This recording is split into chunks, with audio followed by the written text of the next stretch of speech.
We would be honored if you would join. All right, everyone, welcome to another episode of Dungeon Crawlers, where, let's face it, we are minus one person. Last week, we were minus two, and Krebs held the entire show with an amazing solo episode.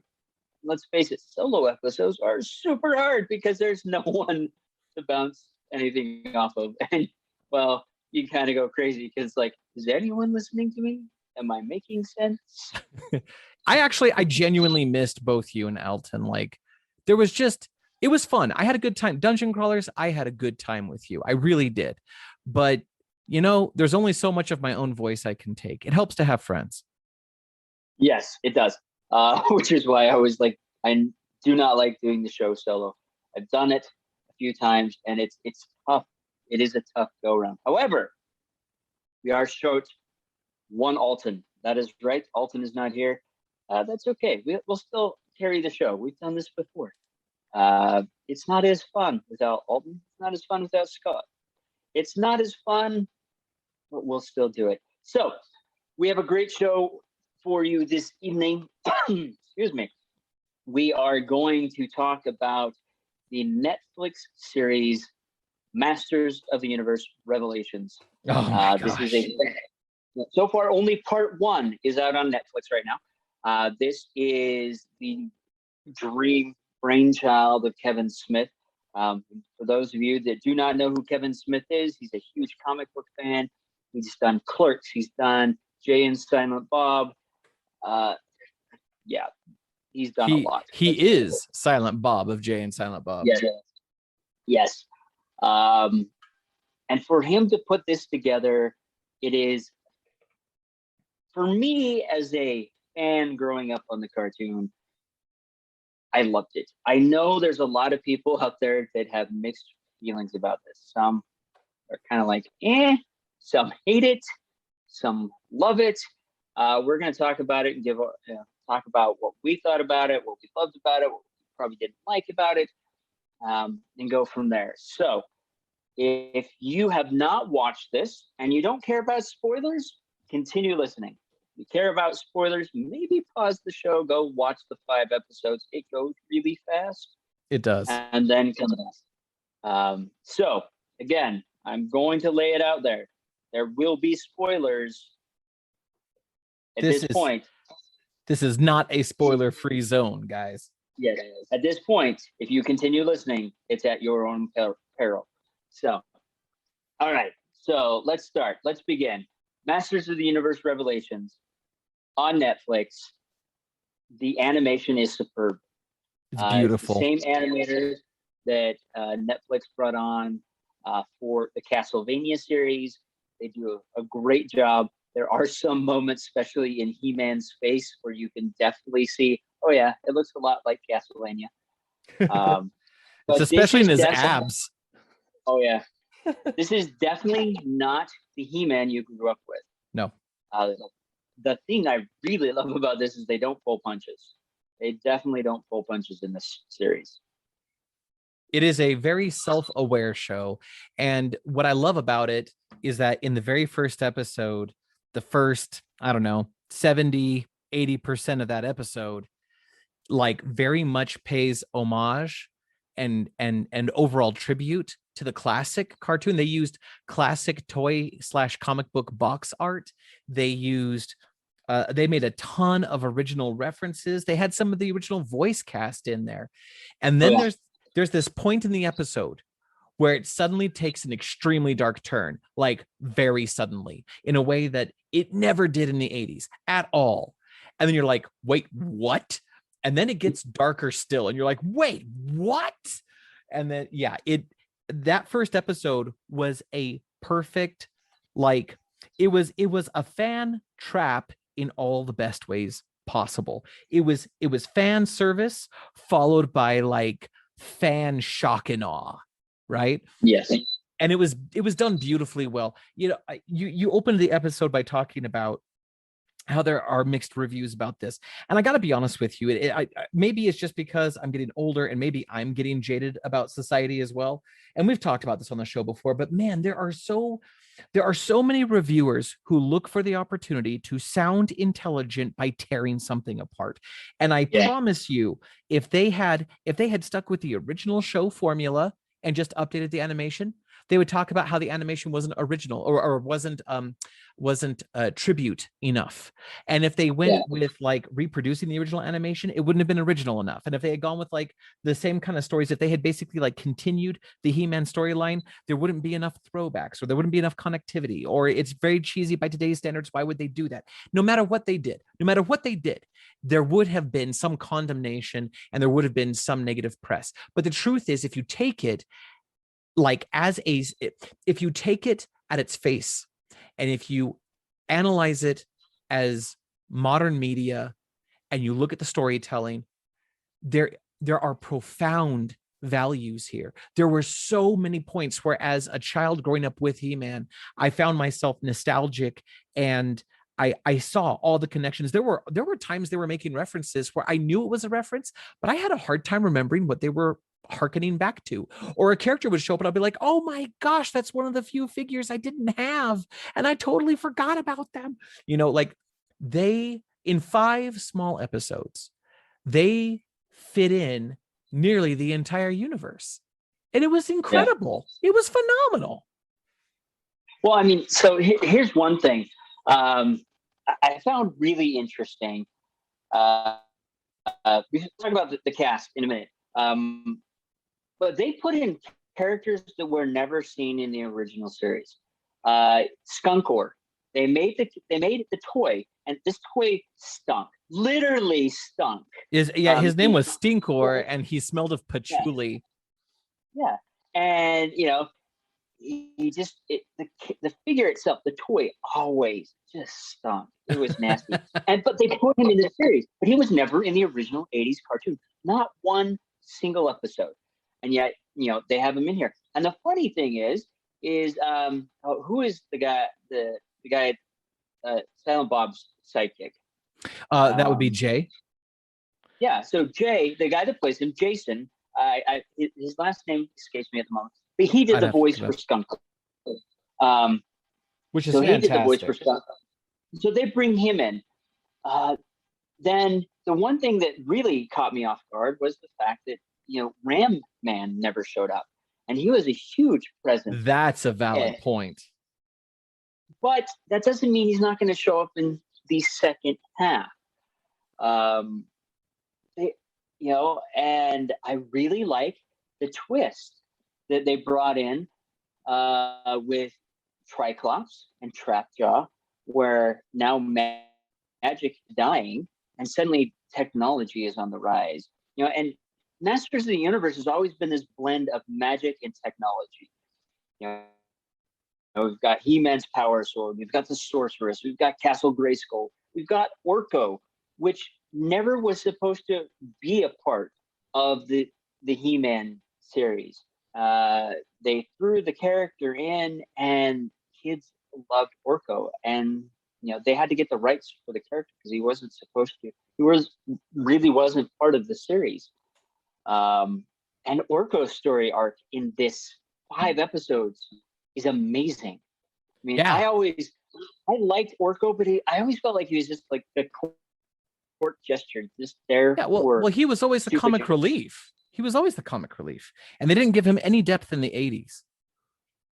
Yeah, no, but we got depth here. Not only that, I feel like Cringer is the same. Cringer was just the comic relief until he became Battle Cat. Then it was like, oh, he's cool. But that's right. Cringer had some depth. And again, voiced by an amazing actor. After I found out who it was, I just can't. I've gone back and watched it a couple of times, and I'm just waiting for Cringer to stop and say, "I'm going to put strychnine in your guacamole," and that's my red stick. It's a 3-line stapler. It's the same actor in the bath stitch. Yeah. That actor, as soon as I heard his voice, I knew exactly who it was. And he's one of those character actors that maybe you don't know his name off the top of your head. His name is Stephen Root, and he's in King of the Hill. He's in Office Space, per your reference. He's in Just Friends with Ryan Reynolds. He's in a million billion He's in things. Dodgeball. He's in Dodgeball. For crying out. Yeah. And news radio, or whatever that one was, Phil Hartman in that from way back in the 90s. Yeah. Yeah. So there's a great cast, and they really play some great homage to some characters. You know, we got Sarah Michelle Gellar playing Tila, and Tila was a good character, but I really like the depth that Tila gets in this series. And not only that, there's this really poignant part in her storyline where she's facing Scarecrow, and she's like, "You made the wrong move because you allowed me to find the power that I brought with myself into this home." And you see her, because we all know, those that have watched the 80s cartoon, she is the sorceress's daughter, but she doesn't know. Her mind's been wiped multiple times, and she was raised by man-at-arms, but she inherently has magic. We know this. She doesn't. And I see this moment. It's like, oh my gosh, she's tapping in to her power. It's awesome. You know what, to your point, I think what really made this show special for me, and this was one of the things that everybody went up in arms about because they felt like it was a bait and switch, right? But this was not a bait and switch. This was a masterful turning of the tables. It's slightly different, right? We went in thinking it was another He-Man story, but really it was Tila's story. In fact, it was if you look at the original 80s cartoon, you have all these characters that are recognizable, but all of them play like fifth fiddle to Adam / He-Man and Skeletor, right? Yeah. Like it's always He-Man and Skeletor at all turns, and everybody else is just window dressing for those two characters. This series was exactly the opposite. They removed Adam and He-Man. They removed Skeletor. They sprinkled them throughout the series, just here and there, but they focused on Tila. It was really Tila's journey, and it was Evelyn's journey, right? It was a little bit of Cringer. Like, the closer you got to He-Man, if you were a character that was closer to He-Man, those were characters that they reduced in terms of screen time. Yeah. But you had, like, Orco had a huge character arc. You even Beastman, they added like so much depth to Beastman, to Triclops, to like all of these other characters. Even the Sorceress got some more depth of character. Like and Man-at-Arms, Duncan. Duncan's journey was like so poignant to me. It was it was almost like Kevin Smith went in and he saw he analyzed the hokum and the tropes of the 80s. And he's like, how can we invert this? How can we turn this inside out? And that's exactly what he did. He didn't do the hyper trope of let's go through the darkest timeline, although there were elements that felt kind of like that, but he didn't do like the darkest timeline. Instead, it was like, who needs their story to be told? And it ended up that there was a lot, like, meaning a spacious area filled with characters whose stories needed to be told that weren't Adam and Skeletor. Yeah.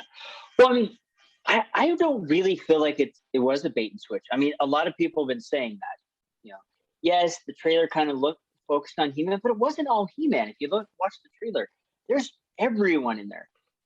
And the reason I don't feel like it was a bait and switch is because the 80s cartoon was He-Man and the Masters of the Universe. This was very specifically Masters of the Universe Revelations.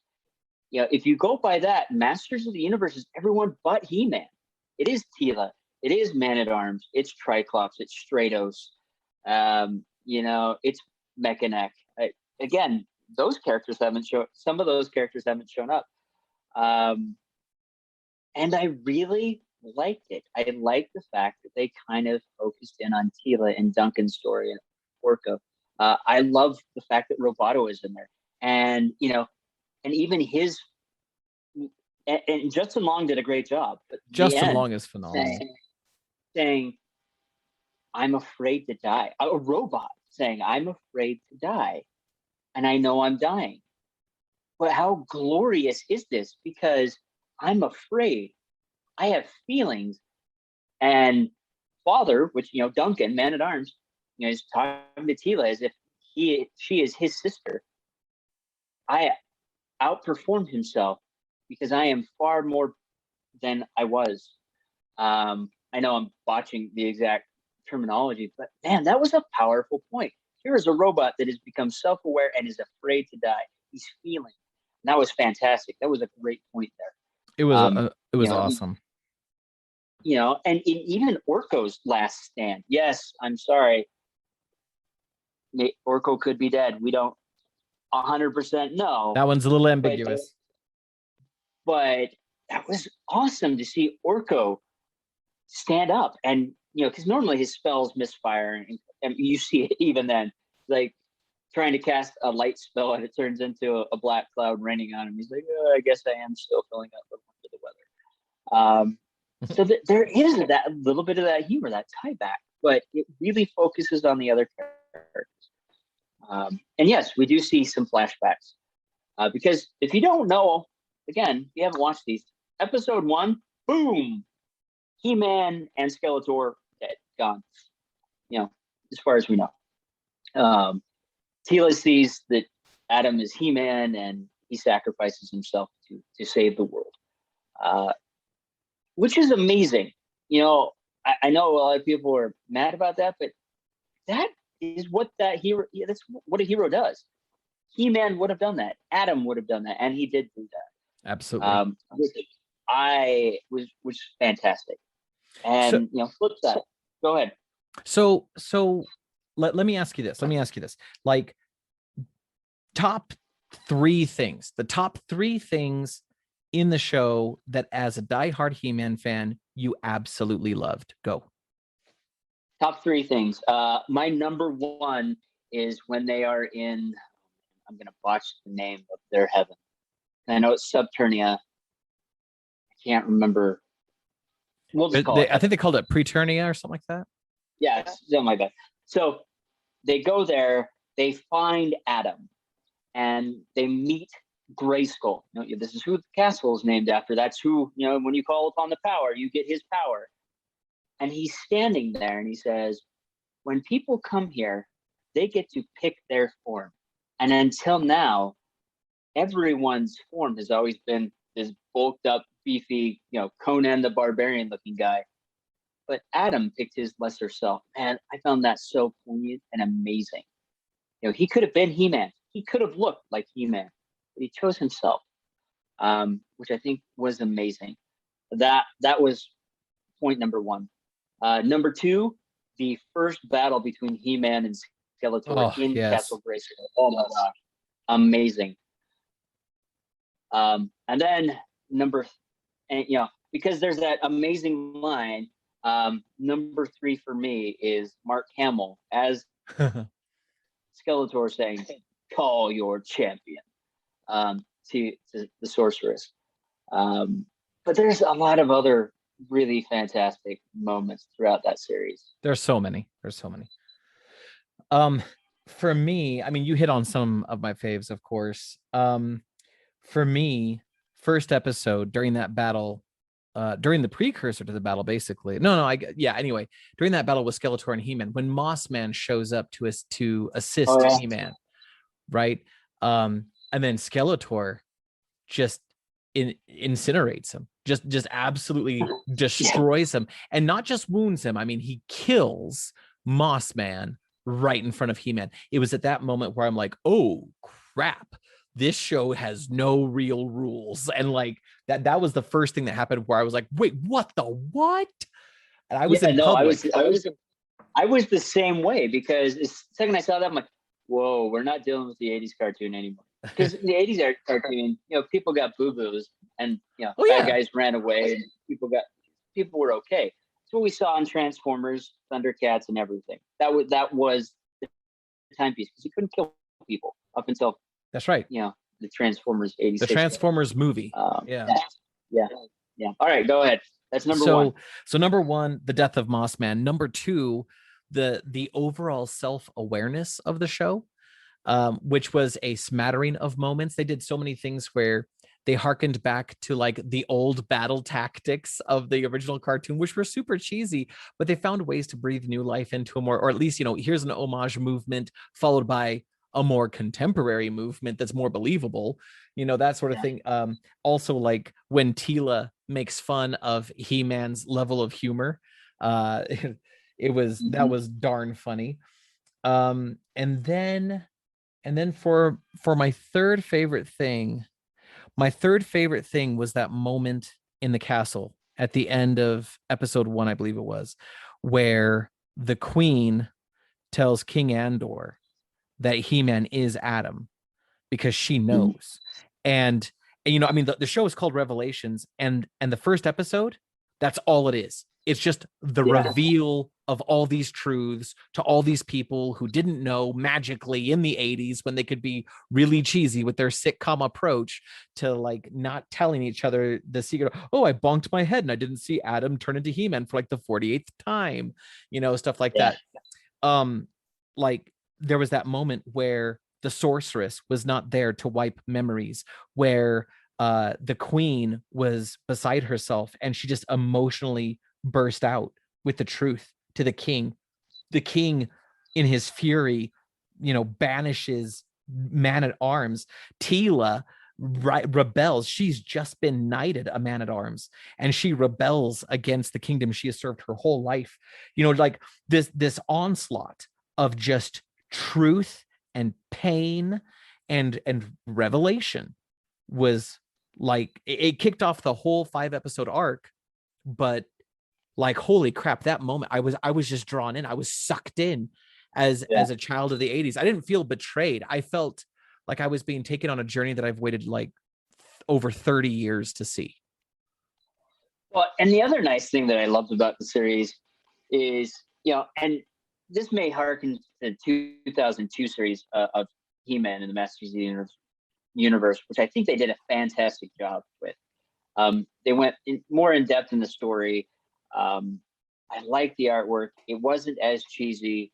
But what I like is the fact that, because the 80s cartoon, Adam pretty much looks like He-Man, but wearing purple tights and a white shirt. That's right. Pink shirt. In this, he's very skinny. He's very slender. He's not as tall. He's still athletic. He's still muscular because he's a prince. Yeah. I mean, he's not a stick figure, but he's a lot smaller than when he's He-Man. He-Man is this big, massive, muscle-bound dude. It's kind of like seeing, Bruce Banner turn into the Hulk. Really, that big of a difference. So I like that. And I did like that Marlena knew. I really hope that there's some tie-in, or maybe they'll just leave it alone because that was a new cartoon. But Marlena is an astronaut from Earth. She actually is from Earth, not from Eternia. Always forget that. How does that going to tie in with She-Ra? Because there is a Netflix She-Ra cartoon, but it's vastly different. It's more of like a millennial reboot of the show, right? Like it's not this risky take on the source material. So will Hordak somehow play something in here, or not? I loved Evil Lynn's character. I loved Evil Lynn's character in the 80s cartoon. Yeah, I didn't really like. I started liking Evil Lynn in the 2002 reboot because it went more in depth. She had more personality. There was more of a story to her than just,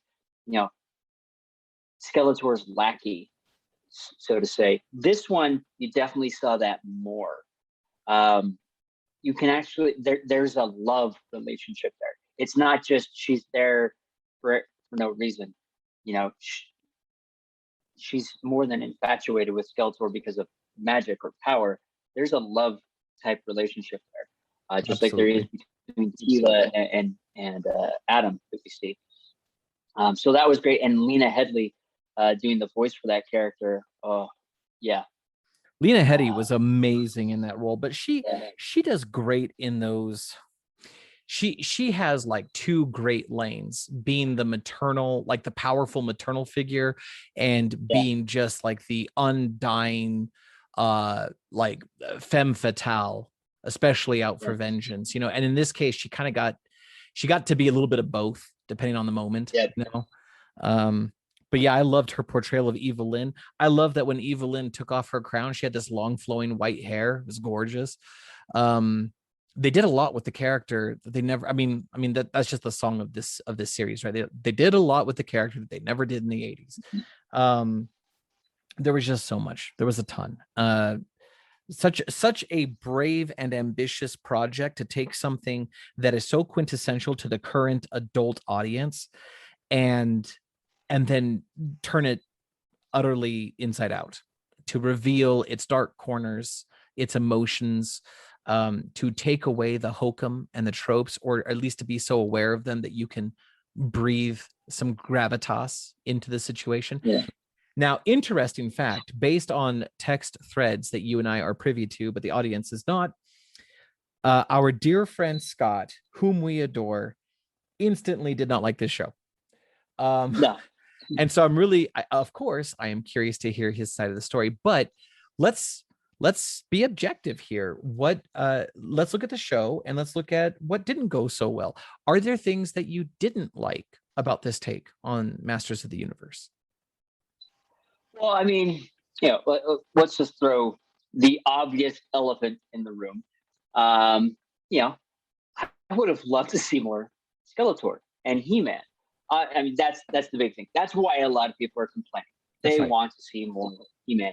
You don't hire Mark Hamill to be the voice of Skeletor to only give him one episode and 5 minutes at the end of the fifth episode. Right. But yes, we know there is a part 2 and there's probably a bigger arc there. But yes, I could see why people are upset with that. That would be the first, like, wow. Second thing, this goes back to your comment about Randor. As a king that is, you know, throughout the cartoon series and, you know, through the life, Randor has always been a very malevolent ruler that always sees the best in people. And I don't understand, and maybe, you know, maybe it truly is, you know, grief does weird things to us. He would do something like that. You know, banishing Duncan for something that Duncan didn't even have any power over. I mean, Duncan even says, Adam made us promise not to tell you. I just don't see Randor doing that. That one kind of struck an ill chord with me. I could see him being angry, like just walking out of the room and slamming a door.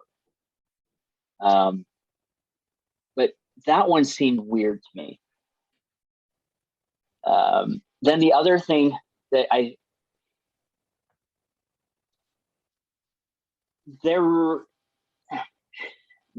course, Eternia has a light side and a dark side.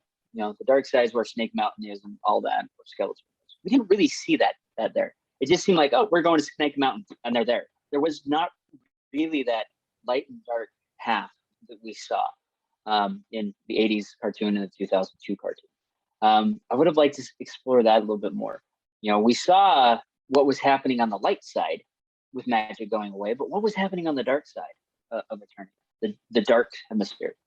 That would have been nice to see. And then I'm not a big fan of Skelegod. The look just seems weird to me. Yeah, that's fair. That's fair. I follow along similar lines. I was shocked that the king reacted in such a dramatic way without them following up on his grief and his management of that. It was very much like the cartoon. In the original cartoon, he'd make a couple decrees, again, very benevolent, and then you just wouldn't see him again, right? And they kind of did the same thing here, and maybe that was on purpose, but here he makes a world-altering decree against Duncan, and then you don't really see him again. It would be worthwhile to follow at least a little bit his and the Queen's journey through managing their grief before Adam returns from the afterlife. Similarly, I think that the trip to the underworld of the land of the dead, Subternia. Subternia. I felt like there was more that could have been done there. It was kind of underwhelming. It reminded me, there was this movie, like super, super cheesy movie back in the 80s. I'm trying to remember the exact title. It was one of those movies that had like 2 or 3 different titles depending on when it was released. But there's this computer nerd who has this super powerful Commodore 64 that's is the model Excalibrate, and then he ends up back with Richard Mole, Bull Shannon from Night Court. He ends up in like his world where Richard Mole's like this evil sorcerer, and they have this duel, these many trials, and one of the trials was him facing like his own demonic self. And that is the movie where we get the line that Adam Savage uses in Mythbusters: "I reject your reality and I substitute my own." That scene is one of the hokiest scenes in all of cinematic history. And it was something that was really treasured in the 80s, this idea that your intellect could beat out the brawn or the power of somebody else. And that's really cool and all, but it was done very cheesily back then. And to me, Subternia kind of felt like that. Feed me your fear, and it's like, thanks to you, I've discovered I have no fear, and just like, it was very much, I reject your reality and I substitute my own. And I realized it was there to show Tila's strength as a character, but we have talked a billion times about how a strong character is not a perfect character. That's not where strength comes from. Strength comes from vulnerability and weakness overcome, right? Or taking action in the face of those things. And I love that this was Tila's journey. Sometimes I feel like shows that attempt to do this, where they want to make a quote unquote strong female character, just hit you with a ham fist in the face of all of this power and strength. And that's where we start entering Mary Sue territory. I don't think they did that to Tila most of the time, but that moment with like Scareglow in the Subternia, it was underwhelming, and it was slightly pandering, in my opinion. Yeah. I mean, I think you're right. They came very close to it. But I think they towed the line carefully. There's that great scene with her and Cringer, and he's like, Adam left because he knew he could trust Eternia in your hands. Mm-hmm. I think those were some really powerful, great lines delivered by Cringer. I wish the villain in Subternia wouldn't have looked so scared or so much like Skeletor. I mean, they even referenced it. Yeah. I wish they would have gone with a different look, definitely. But I get it. Scareglow is a character from the 80s cartoon. I just, they had an opportunity to change that. I mean, this is a demon of sorts, whatever we'll call him. They don't really say. But why make him look so much like Skeletor? Yeah. Let's go with something a little bit different. We can't. We've updated what Mossman looks like. We've updated what all these other characters. Mossman was the most different of all of the original designs. Yeah. Well, which is really funny. He was the most original and changed to the design, but he had the same voice as the character from the cartoon. And for those of you that don't know, it's the same guy that did the voice for Skeletor. And many of the characters in the He-Man series. Alan, I can't remember his last name, but I'll find it. Yes, fantastic voice actor. He's definitely much older in years now, but it was great to hear that voice in the series, and it definitely harkened back to the old cartoon. Alan Oppenheimer. Yeah, Oppenheimer. That's why I can never remember it. But man, freaking Grayskull was voiced by Dennis Haysbert, y'all. He's one of my all-time faves. I was a fan of 24 for nearly the entire time it was running. And Dennis Haysbert was one of my favorite characters, man. He was so good. Well, for those of you that remember, like Major League. Major League. Yeah, he was Serrano. He's the voodoo player. Yeah, or if you just recently watched the latest season of Lucifer, he plays God in his last season. So, or most people probably know him as the Allstate guy. Let's just face it. That's absolutely true. You're right. Yeah. So they there's so many great voice actors. Merman, one of my least favorite characters ever. But he's voiced by Kevin Conroy. By Kevin Conroy, man. He's Batman. And you got Kevin Conroy and Mark Hamill in the same series. Again. Yeah. So we got those guys. Sam Wood voices Adam and He-Man. Chris for those of you that don't know, Chris Wood. Excuse me, Chris Wood. Chris Wood is actually married to Melissa Benoist that plays Supergirl. He actually starred in several seasons of Supergirl as Daxor from Daxamite. So he's got some credit to him, and I think he did a good job distinguishing Adam's voice from He-Man's voice. That is another thing that bugs me. I don't like how they did by the power of Grayskull, I have the power thing. It just, in the old 80s cartoon, even in the 2002 reboot, it's this big, by the power of Grayskull, and then when I have the power, it's always reverb. It sounds more stronger, and yet in this one, it didn't kind of sound that. I was a little disappointed now. But I'm just trying to think. The other negative, and I think this is the thing that's kind of shot them in the foot, is, Netflix always puts out a full season, and they put out part 1. So you get to the big reveal. We have no clue what's going on with Adam. Skeletor becomes Skelegod with a big H emblazoned on his chest and these weird flames coming out of his neck as he stands over Grayskull, and we're done. It's like, where's the rest of the story? What's going to happen? I really think that's what is probably angered everyone. It's like, okay, they can go on this story, we reveal, and then we're done. It's like, why? What the heck? I think that's probably what is angering most people, because we're used to, with Netflix, getting the entire season. We can binge watch it and then go over and over and over. But at the same time, from a marketing or a business standpoint, I think it's genius, because now everyone's up in arms, and now everyone's going to come back for part 2 to find out what the crap happened. Controversy is okay if it ends in a payoff. Yeah. Well, and this definitely is going to get a payoff. Yeah. And at the same time, I'm using kind of my brain because I'm going through marketing classes for school and the day job and that. This harkens back to the old Saturday morning cartoons. We would watch the episode. Oh yeah.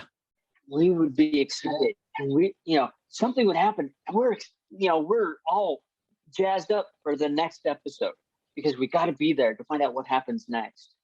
And I think that's really what they were trying to do here is, okay, we're going to throw a cliffhanger at you, and now you're going to wait so that you will be back for the rest of it. Because, viewership was pretty strong. How much stronger is viewership going to be for the second half? I think it's even the people that hated the first half are going to be there because they want to see what happens next. Yeah, absolutely. The classic cliffhanger, the to be continued, or, like next time on that's the way that stories have been told via media to keep the audience engaged since the day of radio drama, right? Like, yeah. You can go all the way back to like Greek drama, and you had a 3-part story, right?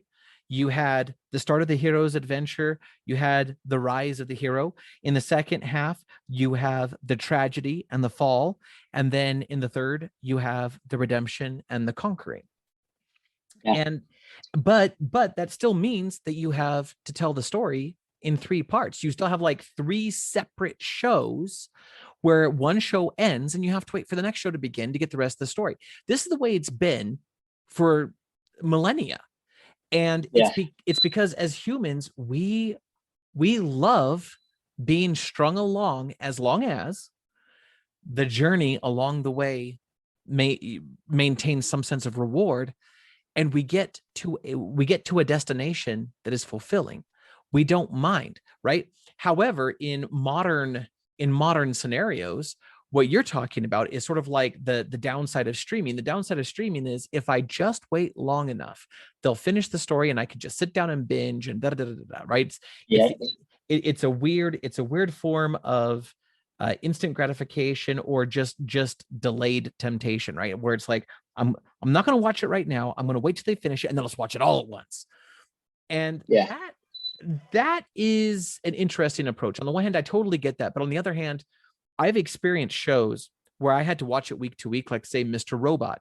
I love Mr. Robot. Mr. Robot had these moments that were just freaking genius when it came to storytelling, because it was told 1 week at a time. But when you sit down to show someone, you're like, oh my gosh, this show is brilliant. And then you sit down and you stream, you binge 3 or 4 episodes in a row. It doesn't have the same impact because you're not left for 6 days chewing on what you saw, thinking about it, having theories, sitting with negative emotions for a time before you get to the anagnorisis of the ultimate reveal and the resolution. When you sit down and you just binge, you don't have that time to synthesize and to internalize what you just experienced. It's just a flash in the pan. And to that end, I think that making this 5-episode arc, I mean, basically what they made in 5 parts was a 2.5-hour movie, and they're going to come out with another 2.5-hour movie to follow it up. But we've got to wait, and we have to sit with our feelings, and we have to like synthesize, and we have to chew on it. That's healthy. That's wholesome. That's good for an audience to do. Well, yeah, I mean, I think Disney's doing a fantastic job with their series. One episode a week, and you have to wait. Yes, it's on their streaming service, but you still have to wait like we used to. If there's a cliffhanger, we have to wait till the next episode to find out what happens next. Or the next season. Or the next season. I will admit I hate season cliffhangers. The reason I hate season cliffhangers is in case, the series gets canceled. And it's like, what did we do? Yeah. Which we've seen quite often. Yes. So I feel like the season needs to wrap up to a point where it's like, okay, I can live with this end if this happens to be the end forever. But no, I think they've done a great job. As far as hearkening to my childhood, I love it. It's brought back my love of He-Man and the Masters of the Universe. So much so I've shared it with my son, and we have collected some of the toys so that he can have them. And we have He-Man and Skeletor fights. Unfortunately, Skeletor, I'm always stuck as Skeletor, and I always lose. But that's okay. He can be He-Man. He can be the winner. It makes him happy. But that's the joy. I mean, that is the joy that these toys brought into our lives. I mean, we talked about that before in a past episode, the ways that made us. It was so much fun having He-Man, having Skeletor, or whoever your favorite character was, and you played as them, and you voiced as them, and you had these massive battles. And if you had Castle Grayskull or Snake Mountain, or heaven forbid, you had that slime pit, you had fun with it.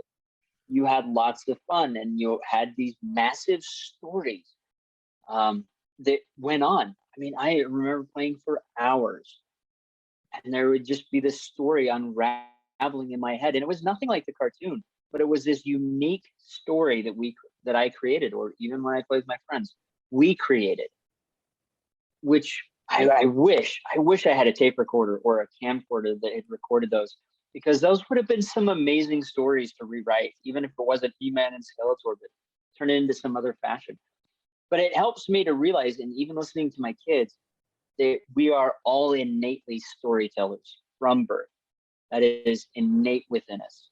And it's something that, I don't know if it's something we lose, it's something that society takes out of us, or it's something that we develop into another fashion. For example, I just went and saw the movie Free Guy, and there's a gentleman in there that says, I am a storyteller. The difference between her and I is I use ones and zeros. That's how I tell my story. And I never looked at coding that way before until now. It's always been, I don't like coding. It's not my thing. But in reality, it's no different than writing a book. I mean, creating a web page or a game or a program. You are a storyteller in ones and zeros and creating something amazing. That is absolutely true. I had that same moment because I am a software developer, and I had that same moment where like I've never in all my I've been doing this for over a decade now, and in that entire time I've never heard it expressed like that, and it's brilliant. And I love what you're saying. Like we as humans, from the dawn of time before written language, we were giving oral histories, right? We've always been storytellers, and the people who propelled our history were those who were best at telling the story. Yeah. So, all right, folks, we are running out of time. I hope that if you have not watched this series and you stuck through it, you heard all the spoilers, you will go back and watch it. For those of you that have watched it, let us know your thoughts, your opinions. Even if you hated it, that's fine. If you didn't like it, that's okay. That's your opinion. We are not going to say that is wrong. If you liked it, we want to hear both sides. The ones that liked it, the ones that didn't like it, those that are in the middle. It was okay. We want to hear that. Jump on our Discord. Tell us about your thoughts. Tell us about your opinions, because we want to hear those. And not only that, we want to be able to tell those on the show. We want to say, Oppenheimer said this. John Smith said that. We want to hear your guys' story. Absolutely. In fact, to be honest with you, our Discord interaction has been completely dry lately. And you know what I was thinking? I'm just going to start talking to people. I'm just going to start pinging you. If you're on the server, you're going to get a message from me at some point. I'm just going to start asking you questions. I hope that we can have a conversation and we can be dungeon crawlers together. Yes. We'll be a little bit more active. But I do like the fact that Alton says every week, tell your story, whatever it may be. Tell us your stories. We want to hear them. We want to share them. And with that said, we're out of here. And dungeon crawlers, whether you are an 80s faithful or whether you love the new Masters of the Universe, either way you slice it, always remember to be epic and don't suck. Remember, the Force will be with you, always.